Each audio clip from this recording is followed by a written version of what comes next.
Hi guys, welcome to Miss Egg in Action. In this video, I will share you all activities at school and everything of my jobs. So don't forget to subscribe, like, comment and share. Turn on your notification and enjoy the video. Thank you.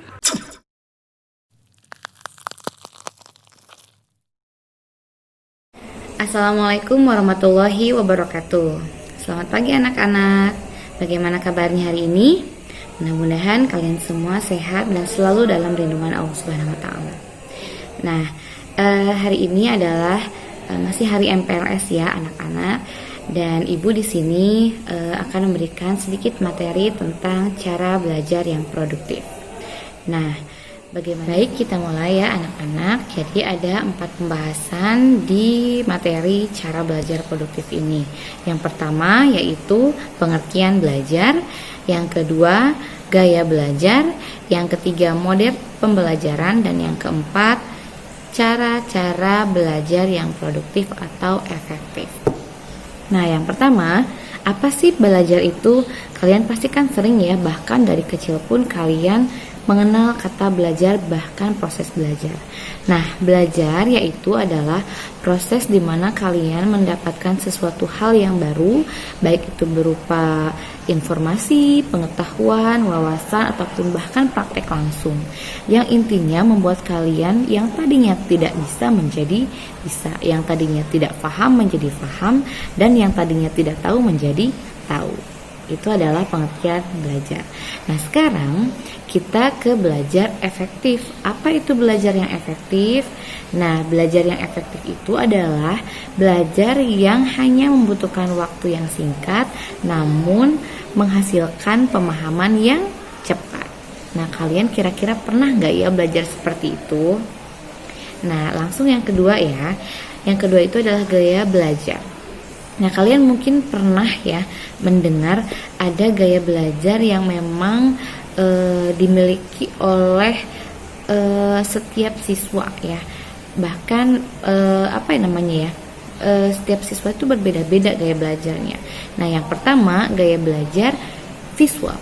Nah, gaya belajar ini adalah gaya belajar yang kalau kalian tuh sukanya tuh dengan menggunakan gambar, video atau film. Nah, itu kalian biasanya tertarik dengan hal-hal yang visual seperti itu. Jadi lebih mudah belajarnya. Yang kedua yaitu gaya belajar auditori. Nah, kalau kalian belajarnya lebih suka dengan cara mendengarkan, apakah itu musik atau radio atau pembelajaran yang ada suaranya, nah itu adalah gaya belajar yang auditori. Nah, yang ketiga itu adalah gaya belajar kinestetik, yaitu dengan gerakan atau praktek langsung. Nah, itu kan ada ya. Jadi setiap peserta didik, setiap anak itu berbeda-beda. Ada yang memang gaya belajarnya lebih ke visual, ada yang ke auditori, ada juga yang ke kinestetik. Jadi kira-kira kalian termasuk menggunakan gaya belajar yang mana ya.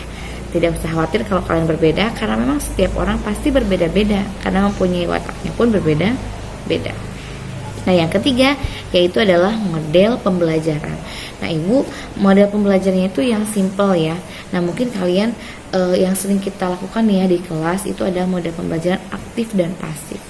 Otomatis kalau aktif itu pasti lebih efektif, kalau pasif kurang efektif.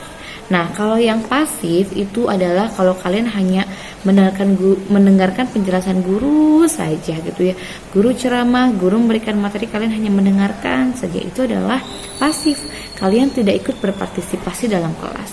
Tapi kalau model pembelajaran yang aktif, itu setelah kalian mendengarkan, kalian juga mencoba untuk melakukan diskusi, melakukan tanya jawab mungkin dengan gurunya, melakukan tutor sebaya dengan teman yang mungkin belum paham.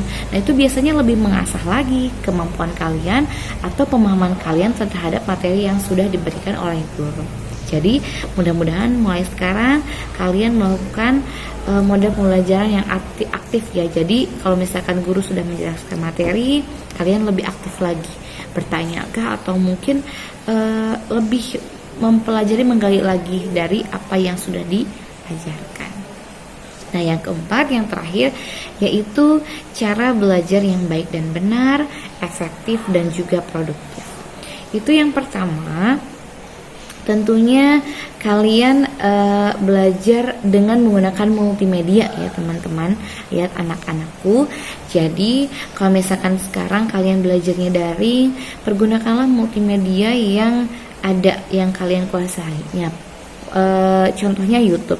Nah itu di setiap handphone pasti sudah terdownload yang namanya aplikasi YouTube. Jadi gunakanlah video-video edukasi yang ada di YouTube ya anak-anak. Jadi cari semua yang kalian butuhkan pasti ada ya di YouTube. Jadi tolong cari bahan-bahan yang kalian butuhkan di YouTube. Yang kedua, ajari teman atau menjadi tutor sebaya yang tadi ya. Jadi setelah kalian mendapatkan materi, agar lebih paham lagi, agar kalian lebih ingat lagi, kalian ajari teman kalian yang belum paham dengan menjadi tutor sebaya. Yang ketiga, yaitu berdiskusi ya. Bisa berdiskusi dengan guru langsung ataupun dengan teman yang sekelas tadi. Itu akan lebih lagi memperdalam materi-materi yang sudah kalian kuasai, yang sudah kalian pahami. Nah yang keempat, yang selanjutnya yaitu membuat artikel atau suatu rangkuman.